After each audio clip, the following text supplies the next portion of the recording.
diambil alih, terbukti kan bahwa yang ngambil alih pun sampai 2 tahun tadi disebut nggak mampu nutup. Iya kan, tadi kan disebut ada nama Rudi, iya kan, yang mengambil alih.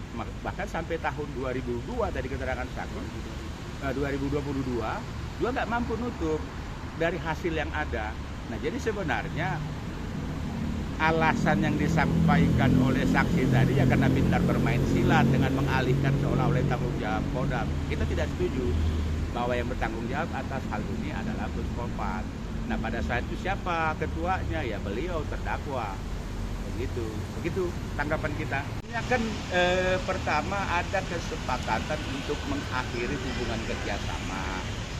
Karena ada kesepakatan, tentu ada penghitungan nilai aset. Puspopad dan pengelola sepakat menunjuk satu konsultan akuntan publik akuntan yang sama untuk menilai aset. Muncul aset 46 miliar. Setelah muncul 46 miliar, ternyata pihak Puspopad tidak setuju. Lalu pihak Puspopad mencari sendiri konsultan akuntannya untuk menghitung aset. Nah, ada dua versi hitungan. Versi yang disepakati bersama dengan versi yang dihitung sendiri oleh Puspopad. Terhadap hal itu dicocokkanlah angka, sehingga akhirnya disepakatilah dari semula 46 miliar, akhirnya disepakati aset yang disepakati adalah sejumlah 37 miliar. Dari 37 miliar tadi, 45% itu bagiannya Puspopad, 55% itu bagiannya Pak Santo Sumono. Nah, ini telah disepakati akan dibayar tanggal sekian. Dapat tanggalnya belum bisa dibayar. Diminta akan dibayar tanggal sekian. Sudah berulang-ulang seperti itu. Nah akhirnya tentu ada rasa khawatir ini niatnya serius atau main-main. Sehingga akhirnya ditawarkan opsi kalau memang tidak bisa dibayar, ya kami akan menempuh jalur hukum terhadap kesepakatan yang sudah dibuat. Jawaban dari sana apa? Silakan diajukan jalur hukum untuk mendapatkan kepastian hukum yang lebih baik. Karena ada respon, ada persetujuan dari pihak Puspopad. Loh kok seolah-olah tadi keterangan saksi mengatakan maunya Pak Santo dibawa ke jalur hukum, salah. Nah, kita menanggapi positif sikap dari saksi yang kebetulan pada saat itu adalah sekretaris umum Puspopad. Artinya apa? Mereka menyadari bahwa ada jerih payah, ada keringat orang yang di sana yang memang sudah disepakati akan dibayar. Nah, kalaupun memang ini mau diselesaikan dengan baik, ya udah bayarlah. Apa yang menjadi hak dari orang lain yang baru investasi di arealnya mereka.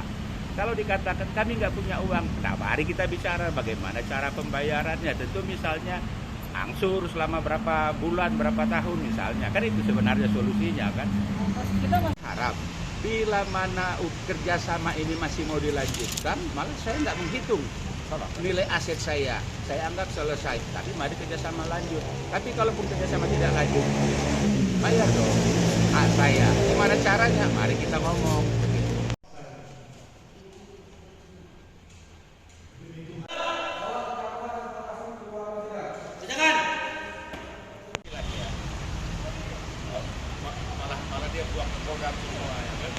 Saksi yang baru kita dengar tadi kan menurut versi kita mengalihkan tanggung jawab. Karena apa? Pada dasarnya kan semua persetujuan itu kan dibuat di antara Pak Santo Sumono dengan Puspopad. Baik mulai dari awal kerjasama tahun 93, kemudian ada referendum tentang penambahan ada adendum tentang penambahan area dan sebagainya. Nah termasuk setelah menghasilkan buah sawit, pembayaran dividen itu kan semua dengan Puspopad. Terakhir termasuk pemutusan hubungan kerjasama itu kan dibuat dengan Puspopad baik secara administratif maupun yang fakta. Nah di persidangan tadi kan seolah-olah melempar tanggung jawab bahwa seolah-olah itu merupakan tanggung jawab Kodam. Itu kan sebenarnya hal yang tidak baik. Oleh karenanya pertanyaan-pertanyaan dari depan persidangan itu menurut kita itu kan versi cuci tangan dari Puspopad. Seolah-olah mereka tidak berbuat apa-apa, semua adalah perintah dari Kodam. Kita tidak setuju dengan keterangan itu, tapi itu hak saksi untuk menyampaikan keterangan. Pertama tadi persoalan dividen. Apakah dividen tidak ada dicadangkan dana cadangan? Harusnya ada. Tetapi pada saat kita membagikan dividen, lalu disebut tidak perlu ada dana cadangan. Bila mana besok ada kebutuhan, menjadi tanggungan dari masing-masing pemegang saham. Nah, lalu ketika mulai replanting, tentu ditagih dong. Mana bagiannya dari Buskopat untuk replanting? Ya udah pakai dulu dana yang ada. Nah, karena dipakai dana yang ada, akhirnya kan katakanlah kan ada 700 hektar lebih kurang lahan. 500 hektar ini kan sudah replanting. Berarti sisa lebih kurang 200 hektar. 200 hektar ini kan yang direplanting kan tetap harus dirawat, dipupuk. Jadi juga butuh tenaga kerja. Jadi wajar tenaga hasil dari yang lebih kurang 200 hektar itu kepakai untuk karyawan yang mengurus 500 hektar dan menambah yang 200 hektar, kemudian untuk memupuk yang 500 hektar, sehingga hasil yang ada itu hanya boleh kepakai untuk ke dalam. Jadi karena kepakai untuk ke dalam, namanya tanaman pasti kan ada batas usianya.